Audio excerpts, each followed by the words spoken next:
ETF index mutual funds నేర్చుకుని stock మార్కెట్లో రాణించాలనుకుంటున్నారా? వెంటనే ఈ నెంబర్కి కాల్ చేయండి. నమస్తే, welcome back to Suman TV. Texas లో ఉంటున్న ప్రతి భారతీయుని వెళ్ళగొడతాం. ఫ్లోరిడా రిపబ్లికన్ పార్టీ నాయకుడి వివాదం ఏంటి? మెడికల్ డిపోర్టేషన్, అమెరికాలో ఉంటున్నటువంటి ఎన్ఆర్ఐలకు కొత్త చిక్కు. మరి L1 వీసాతో వచ్చి H1B వీసాకి చేంజ్ అవ్వచ్చా? ఏ టెక్నాలజీతో అమెరికన్స్కి టాలెంట్ కొరత ఉందా? ఏ టెక్నాలజీతో అమెరికన్స్ కి టాలెంట్ కొరత ఉందా? H1B వీసా ఫీజు పెంచిన తగ్గని డిమాండ్, USA వర్సెస్ ఇండియన్స్. మరి వీటన్నిటిపైన ఒక క్లారిటీ ఇవ్వడానికి ఈరోజు మనతో పాటు ఉన్నారు special guest, founder and chairman of global Telangana association నుంచి విశ్వేశ్వర రెడ్డి గారు. నమస్తే సార్. నమస్కారం సార్, H1B వీసా ఫీజు ఎప్పుడైతే $1,00,000 అయ్యిందో అప్పటి నుంచి కొంతమందికి అయితే ఇబ్బందులు ఎదురవుతున్నాయి. మరి ఒకసారి L1 తో వచ్చిన వాళ్ళు కూడా H1B కూడా మారొచ్చు అని చెప్పేసి అంటున్నారు. అసలు L1 అంటే ఏంటి? ఆ రూల్స్ ఎలా ఉంటాయి సార్? టిపికల్ గా L1 అనేది ఇంట్రా కంపెనీ ట్రాన్స్ఫర్ అంటారు. అంటే ఇండియాలో ఉన్న కంపెనీ, ఎగ్జాంపుల్ మనం TCS తీసుకుందాం, ఎగ్జాంపుల్ ఫర్ రెఫరెన్స్ కోసం. TCS లో ఉన్న టెక్నాలజీ ఎంప్లాయీని అమెరికాలో ఉన్న TCS కు పంపిస్తారు. సో దీన్ని L1 intra company transfer. L1 ఈ కంపెనీ నుంచి ఆ కంపెనీకి ఇంట్రా కంపెనీ. L1 లో ఎక్స్ట్రాడినరీ ఎబిలిటీ ఉంటే మనకు చేస్తారు. L1 కి అడ్వాంటేజ్ ఏంటంటే L2 అని ఉంటుంది, అంటే డిపెండెంట్. ఇమీడియట్గా వాళ్ళకి వర్క్ పర్మిట్ వస్తుంది.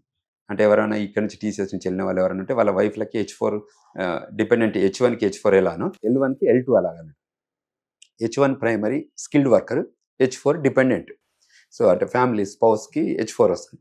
L1 కూడా ఇంట్రా కంపెనీ ట్రాన్స్ఫర్ ద్వారా వెళ్ళే వాళ్ళకి L2 అని ఉంటుంది. L2కి కూడా EAD వస్తుంది. సో వాళ్ళు కూడా వర్క్ చేయొచ్చు day 1 నుంచి. చాలామంది TCS, విప్రో, ఇన్ఫోసిస్ వాటి నుంచి వెళ్ళే వాళ్ళంతా L1 ద్వారా వెళ్తారు. సో ఈ మధ్యన ఏమైనా H1 ఇష్యూస్ వచ్చి ఎటువంటి కన్సర్న్స్ ఉంటే వాళ్ళు L1లోకి వెళ్ళొచ్చు అనేది ఒక చర్చ జరుగుతుంది. వెళ్ళాలనుకున్న వాళ్ళు వెళ్తారు. కాకపోతే గ్రీన్ కార్డుకు ట్రాక్ మాత్రం మళ్ళీ H1 ట్రాకే. L1 నుంచి L1 చాలా rare, very rare. Plus L1 నుంచి వెళ్ళినా కూడా EB1 చేస్తారు. EB1 కేటగిరీలో చేయాల్సి వస్తుంది. అటువంటి ఇష్యూస్ ఉన్నప్పుడు కొన్ని అడ్రస్ చేసుకోవాల్సి వస్తుంది. ఓవరాల్గా చేస్తే people are started utilising L1 track. So అంతకంటే ముందు బ్లాంకెట్ L1 ఉండేది. సో అదైతే నేమ్స్ లేకుండా L1 ఇచ్చేవాళ్ళు, తర్వాత నేమ్స్ యాడ్ చేసేవాళ్ళు అంటే అప్రూవల్ కోసం. సో అటువంటి లైన్ ఆఫ్ సైట్ ఉంది. సో ఆల్వేస్ వరప్రదాయిని అంటారు L1. సో ఇప్పుడు ఈ టైంలో సో అంచేత H1 to L1 కూడా ఆపర్చునిటీస్ ఉన్నాయి. తర్వాత అది కోటా టైంలోనే L1 to H1కి రావడానికి, అంటే చాలా కంపెనీస్ L1 మీద ఉన్న వాళ్ళు H1 మీదకి రావాలంటే కోటా టైంలో మార్చొచ్చు. ఇప్పుడు వరకు అప్పుడు H1 కింద మార్చడానికి లేదు. సో అది ఒక ప్రాసెస్ ఉంది. దాన్ని మేము కూడా we are doing from our law office. Companies చేయాలి, మేము only facilitator to the departments. So processing మొత్తం కంపెనీస్ చేయాల్సి ఉంటుంది. ఏదైతే మేము గవర్నమెంట్తో వర్క్ చేసి మేము టేక్ కేర్ చేస్తాం. L1 ప్రాసెస్ ఎలా ఉంటుంది సార్? L1 ప్రాసెస్ 7 years ఉంటుంది H1కి. H1 లాగా H1 ఎట్లా 3 years 6 years ఎలా ఉంటుందో L1 అనేది కొన్నిసార్లు బ్లాంకెట్ L1 ఉంటుంది, కొన్నిసార్లు straight forward on the names L1 ఉంటుంది. L1 కూడా డ్యూరేషన్ వచ్చేస్తే 7 సంవత్సరాలు. సో 7 సంవత్సరాల్లో వాళ్ళు మా గ్రీన్ కార్డ్ కోసం వెళ్ళినా H1కి వెళ్ళినా వాళ్ళకి ఓ ఇబ్బంది ఏం లేదు. సో అక్కడ there lot of people are settling with their own green cards or visa types. అంటే L1 నుంచి H1కి వెళ్ళొచ్చు, కానీ గ్రీన్ కార్డ్ కావాలంటే ఖచ్చితంగా మళ్ళీ H1 నుంచి రావాలి. కరెక్ట్, అంతే కదా సార్? కరెక్ట్. ఇప్పుడు ఈ లాటరీ సిస్టమ్ కూడా L1 వీసాకు ఉండదు అంటున్నారు. Lottery only H1Bకి, only H1B. L1 కి అయితే ఉండదు. L1 intra company, company to company transfer కదా. ఇప్పుడు H1B వీసా కావాలనుకున్న వాళ్ళు త్రూ L1 ద్వారా వచ్చే ఛాన్స్ అయితే ఉన్నాయి. L1 మీద లోపల కంట్రీలోకి ఎంటర్ అయిన వాళ్ళకి, తర్వాత కంట్రీ లోపల ఉన్నప్పుడు కూడా మేము H1 చేసాం చాలా మంది. ఓకే, చేంజ్ ఆఫ్ స్టేటస్ అంటారు దాన్ని.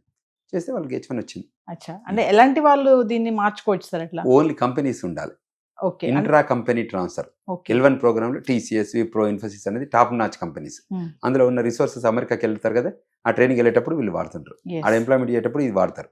సో ఇంకా లాంగ్ ఎక్స్టెండెడ్ కావాలంటే అప్పుడు మిగతా వీసా చేయాల్సి వస్తుంది. ఇప్పుడు L1, L2, H1B visa, EB5 ఇవన్నీ చాలా ఉన్నాయి కదా సార్ రకాలు వీసాస్ లో. అంటే అసలు ఏంటి సార్ ఒకసారి చెప్తారా వాటి గురించి? ఏంటంటే టిపికల్ గా ఆల్ఫాబెటికల్ లెటర్లు A to Z ని Z అంటాం అమెరికాలో. ప్రతి లెటర్కి ఏదో టైప్లో, ఒక లెటర్కి ఏదో ఒక వీసా టైప్ ఉంటుంది. అంటే డిఫైనింగ్ ద వీసా టైప్స్ అనేది USCIS చేయాలంటే ఎక్కడి నుంచి స్టార్ట్ చేయాలి కదా. సో F1 అంటే మనకి ఎక్కువ మన ఈ రెండు తెలుగు రాష్ట్రాల వాళ్ళు చూసేదంటే F1 వీసా స్టేటస్. అది స్టూడెంట్ రూపకంగా వాళ్ళకి అప్లికేషన్ పెట్టుకుంటారు, I-20 పెట్టుకుంటారు, అక్కడ ఉన్న యూనివర్సిటీకి మేము ఎలిజిబిలిటీ అప్లై అని. సో తర్వాత వాళ్ళు ఏం చేస్తారంటే రివ్యూ చేసి okay you are eligible and వాళ్ళకి లెటర్స్ ఇష్యూ చేస్తారు, yes you are approve to join అవ్వచ్చు అని.